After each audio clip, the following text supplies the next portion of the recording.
한동훈 국민의힘 대표가 국민을 기만하고 국민을 주체가 아닌 관중석의 관중으로 만들어 온 것이 여론조사 장난질이라며 오늘 여론조사를 통해서 국민을 기만하고 정치를 혼탁하게 하는 것을 막기 위한 법률안이 발의될 것이다. 이렇게 말을 했습니다. 어제 말이죠. 실제로 박정훈 의원이 관련한 법안을 발의했습니다. 한동훈 대표는 부산 금정구 선거는 직전에 야당 입장에서도 이재명 조국 대표가 금정구청장 후보 단일화를 하고 정권 심판론을 이 선거의 핵심으로 끌어올리는 등 굉장히 판을 키운 선거였다. 김어준 씨가 하는 여론조사 꽃에서 민주당 후보가 국민의힘 후보를 몇 % 이기는 결과를 선거 며칠 전에 냈다. 이렇게 지적했습니다. 또 자유통일당 계열 여론조사에서도 마찬가지였다. 자유통일당 아시죠? 전광훈 당 말입니다. 둘 다 국민의힘이 이기는 걸 바라지 않는 여론조사였다. 여론조사 꽃과 자유통일당 계열 여론조사가 그렇다는 것입니다. 바로 며칠 뒤 선거 결과 22%포인트가 넘는 국민의힘 압승이었다. 여론조사도 고문하면 자백한다라고 한다. 마치 어떤 방향의 여론조사를 만들어내서 국민의 눈과 귀를 가리고 선거를 결과를 만들어낸다. 누가 이렇게 하는가라고 했습니다. 자, 명태균을 디스하면서 그러면서 여론조사 꽃과 자유통일당 계열의 여론조사를 끌어와 가지고 때리는 돌려까기까지 하는 그런 기술을 시전한 한동훈 대표입니다.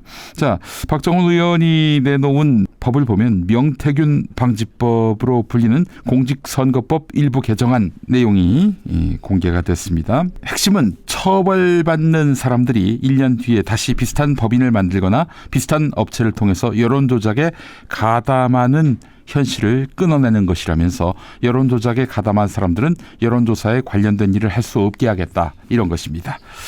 자, 여러분, 여론조사 꽃의 조사 결과에다가 명태균 바이러스를 덧붙이는 국민의힘. 근데 명태균 바이러스의 숙주는 국민의힘 아니었습니까? 어디 조작이 확실한, 조작이 다 드러난 명태균 조사 결과를 여론조사 꽃에 더 씌웁니까? 황당합니다. 하긴 이런 덮어씌우기 바이러스의 숙주는 검찰이죠. 그 검찰에서 승승장구한 사람이 바로 한동훈이고요. 자, 여론조사 꽃에서 결과를 조작했다? 그 근거가 드러난 게 있습니까? 아무것도 없지요. 자, 그러나 이 문제와는 별개로 여론조사 꽃의 하우스 이펙트 문제는 곱씹어 봐야 합니다. 하우스 이펙트. 이게 뭐냐? 여론조사 회사가 어딘지 들었을 때 이거는 뭐 우파 성향이네, 좌파 성향이네, 내가 더 길게 응답해봐야 시간 낭비지 하고 탁 끊어버리는. 그 사람들도 나중에 투표장 가서 투표를 하면은 이 사람의 민의는 반영하지 못하게 되는 여론조사가 되는 거 아니겠습니까? 그렇기 때문에 여론조사 회사가 어디냐에 따라서 결과가 공정성을 잃게 되는 이런 상황이 발생하는 효과, 이걸 하우스 이펙트라고 말할 수 있습니다.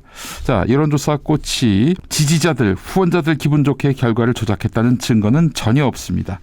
물론 여론조사 꽃에 지금 책임을 지고 있는 사람들이 그럴 사람들도 물론 아니고요. 다만 너무 틀립니다. 너무 틀려요. 동작에서 류삼영이 이긴다. 도봉에서 안규령이 이긴다. 부산 사상에서 이재성이 이긴다. 울산에서 전은수가 이긴다. 이러면서 마음 설렜던 지난 시간을 우리는 뼈 아프게 복귀해야 합니다. 물론 이번 금정의 경우 여론조사 꽃뿐만 아니라 다른 여론조사 회사도 틀렸습니다만, 그러나 다른 여론조사와 같기를 여론조사 꽃에 바라는 것은 아니지 않습니까? 여론조사 꽃이 정확하기를 바라는 마음, 그 마음으로 후원하고 구독하는 거 아니겠습니까? 자, 이런 말도 있더군요. 어떤 분이 제 페이스북에 단 댓글입니다. 저 여론조사 발표하면서 김어준 씨가 저 수치에서 최소 10%포인트 이상 이겨야 비등비등하다고 이미 말했는데요. 아니, 그러면 그 여론조사 꽃의 그 결과가 부실하다는 얘기입니까?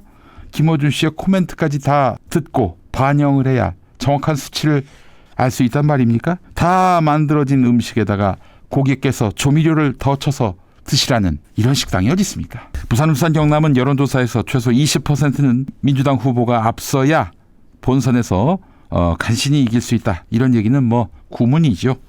처음 듣는 분들 없을 겁니다. 자, 그러면 안 되죠. 그러면 안 되죠.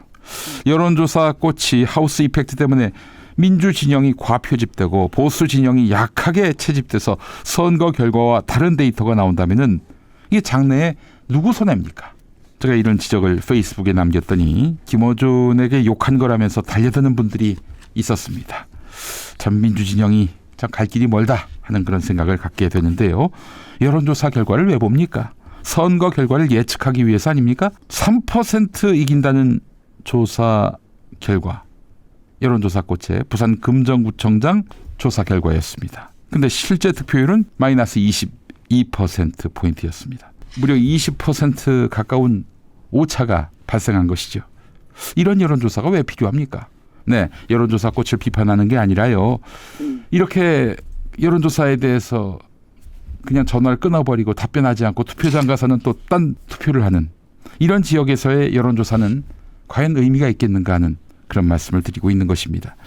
여론조사 결과는 입맛에 맞는 게 아니라 실제 결과에 맞아야 의미가 있습니다. 물론 결과가 기분 좋게 나왔단 말이죠. 여론조사 결과가. 그것만으로도 뭐 무의미하진 않습니다. 효능감을 느낄 수 있어요?